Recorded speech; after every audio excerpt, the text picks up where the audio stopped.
Hello friend, कैसे हैं आप? उम्मीद करता हूं कि आप अच्छे होंगे। तो चलिए आज हम शुरू करने जा रहे हैं बायोलॉजी 7 चैप्टर, जिसका नाम है आनुवंशिकता एवं जैव विकास।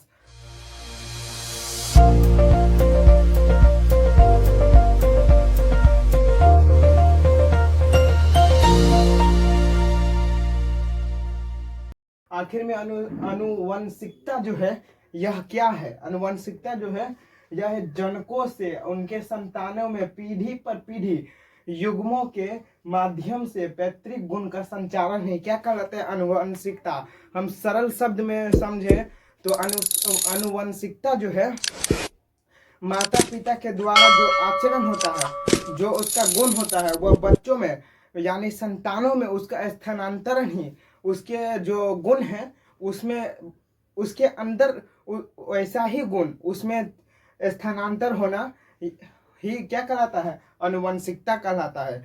आनुवंशिकता यानी माता पिता के माध्यम से जो है उसके माता पिता का जो गुण है वह बच्चों में क्या हुआ, उसके संतानों में माता पिता के जो गुण है उसके संतानों में जो उसके गुण होते हैं वह स्थानांतर होना ही क्या कहलाता है? आनुवंशिकता कहलाता है। जैसे हम देखें माता की तरह माता की तरह आंख, यदि माता का आंख क्या है? काला है, तो बच्चा का भी आंख काला है, तो यही है आनुवंशिकता। जैसे कि किसी किसी के आप देखते होंगे कि आंख जो होता है या क्या होता है, भूरा रंग का होता है, उसी तरह उसके बच्चे में भी उसी तरह का आंख हो जाता है। फिर यदि पिता की लंबाई अधिक है तो अक्सर आप देखते होंगे कि बच्चे की भी लंबाई क्या होता है? अधिक हो जाता है। तो ये कई तरह के जो गुण होते हैं या मिलते जुलते रहते हैं, उसे क्या कहते हैं? आनुवंशिकता कहते हैं। यानी माता पिता के जो गुण हैं बच्चों में उस गुण का स्थानांतरण होना ही क्या कहलाता है? आनुवंशिकता कहलाता है। और एक अनुवंशिकी के पिता के नाम से जो है रेगरन रेगरन जॉन मेंडेल को कहा जाता है। यानी अनुवंशिकी किसे कहेंगे? विभिन्नता और जीव विज्ञान की वह शाखा जिसमें विभिन्नता और अनुवंशिकता का पूर्ण अध्ययन किया जाता है, उसे ही हम क्या कहते हैं? अनुवंशिकी कहते हैं। इसी का पिता जो है रेगरर जॉन मेंडेल है।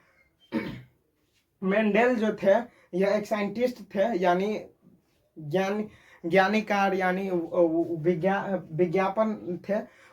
मेंडेल जो है उसने मटर के पौधे पर सर्च किया।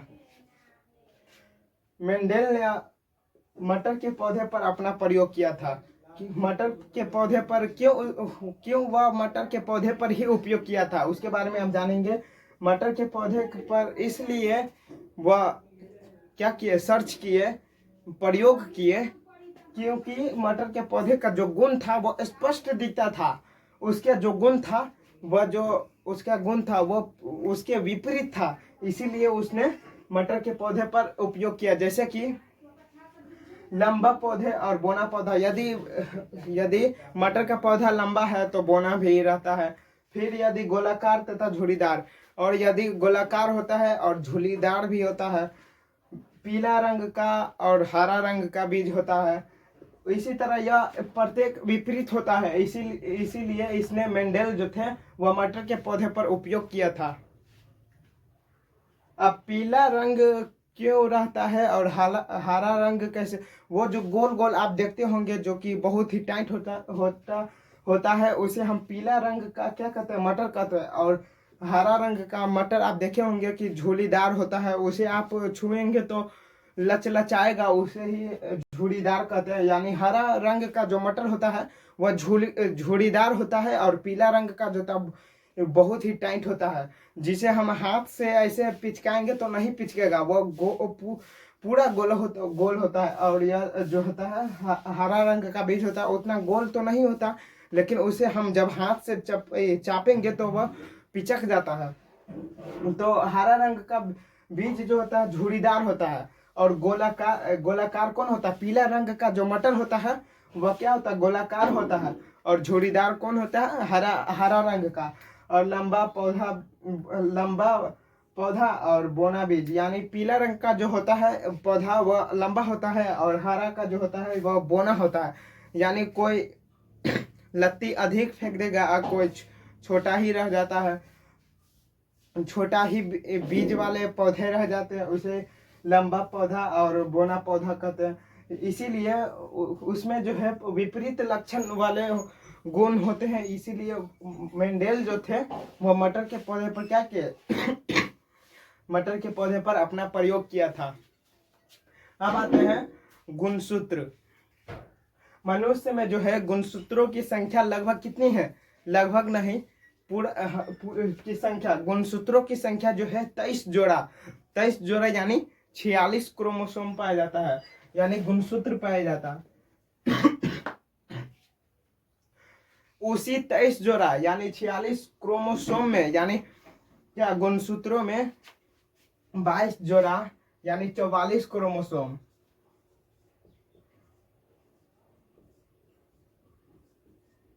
क्रोमोसोम जो होगा क्या है, एक ही प्रकार का होता है जिसे हम ऑटोसोम कहते हैं, ऑटोसोम क्रोमोसोम कहते हैं, गुणसूत्र कहते हैं, ऑटोसोम गुणसूत्र कहते हैं। मनुष्य में तो कितना 46 यानी 23 जोड़ा गुणसूत्र पाया जाता है। इसमें जो है 22 जोड़ा जो गुणसूत्र होगा वह क्या होगा, 22 जोड़ा गुणसूत्र जो होता है एक ही प्रकार का, एक ही जैसा होता है, जिसे हम कहते हैं ऑटोसोम कहते हैं। और बच गया कितना 2 जोड़ा यानी 4 46 जोड़ा रहता, 23 जोड़ा बच गया, एक ही जोड़ा होगा ना, 23 जोड़ा में कितना 22 जोड़ा क्रोमोसोम एक ही प्रकार का होता है। और इसमें एक जोड़ा बच गया आखिर में क्या, एक जोड़ा यानी 2 क्रोमोसोम यानी गुणसूत्र जो होता है भिन्न भिन्न प्रकार का होता है, जिसे हम लिंग क्रोमोसोम कहते हैं। लिंग क्रोमोसोम आता है क्या, एक्स और वाई। यह जो है लिंग क्रोमोसोम है, 2 क्रोमोसोम होता है, एक जोड़ा क्रोमोसोम यानी गुणसूत्र जिसमें एक्स और वाई होता है। नर में लिंग क्रोमोसोम यानी गुणसूत्र जो होता है यह एक्स और वाई होता है, एक्स वाई होता है। और मादा में लिंग गुणसूत्रों जो होता है यह एक्स और एक्स होता है। अब आते हैं जीवों में गुणसूत्रों की संख्या कितनी है। मनुष्य में तो आप जानते ही है 23 जोड़ा गुणसूत्र होता है और 46। फिर आलू जो कि एक सब्जी है, वेजिटेबल है, उसमें जो होता है गुणसूत्र यानी क्रोमोसोम की संख्या जो कितनी है 48 है। तो यह कितना जोड़ा हो जाएगा, 24 जोड़ा हो जाएगा। 2 और 2 से भाग दीजिए, 2 और 4 आ जाएगा, तो 24 जोड़ा हो जाएगा। यार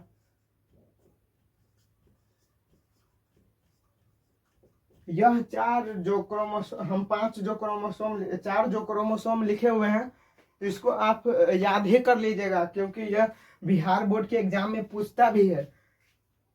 फिर आलू में तो समझ गए कि कितना क्रोमोसोम पाया जाता है, 48 या 24 जोड़ा। फिर गाय मतलब काऊ में जो है क्रोमोसोम यानी गुणसूत्र कितना पाया जाता है, 60 यानी 30 जोड़ा पाया जाता है। गाय का भी इंपॉर्टेंट है। अब ड्रीसोफिलम मेलानोगेस्टर में जो होता है यह गुणसूत्रों की संख्या कितनी होती है, 8 या 4 जोड़ा होता है। आप मेनली जो याद रखेंगे गुणसूत्रों की संख्या, वह सिर्फ याद रखेंगे मनुष्य का, यानी अब जो हम लोग हैं उसमें कितना गुणसूत्र पाया जाएगा वो याद रखेंगे, और आलू का नाम याद रखेंगे, फिर गाय के गुणसूत्रों की संख्या याद रखेंगे, और ड्रीसोफिलम मेलानोगेस्टर इसमें जो है 8 या 4 जोड़ा क्रोमोसोम पाया जाता है। गाय में जो होता है कितना 60 क्रोमोसोम यानी 30 जोड़ा क्रोमोसोम पाया जाता है। क्या आप जानते हैं कि मनुष्य का जो साइंटिफिक नाम होता है वह क्या होता है, होमोसेपियंस होता है। यहां पर लिख देते हैं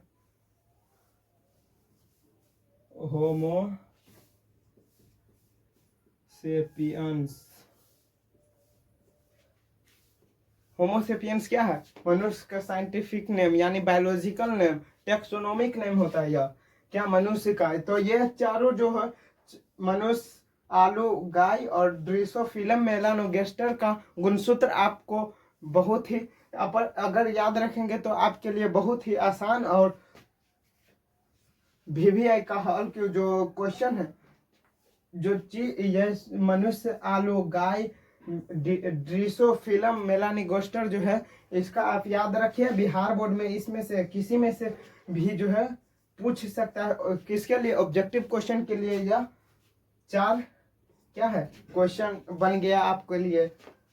तो ड्रीसोफिलम और मेलानिगोस्टर 8 या 4 जोड़ा पाया जाता है।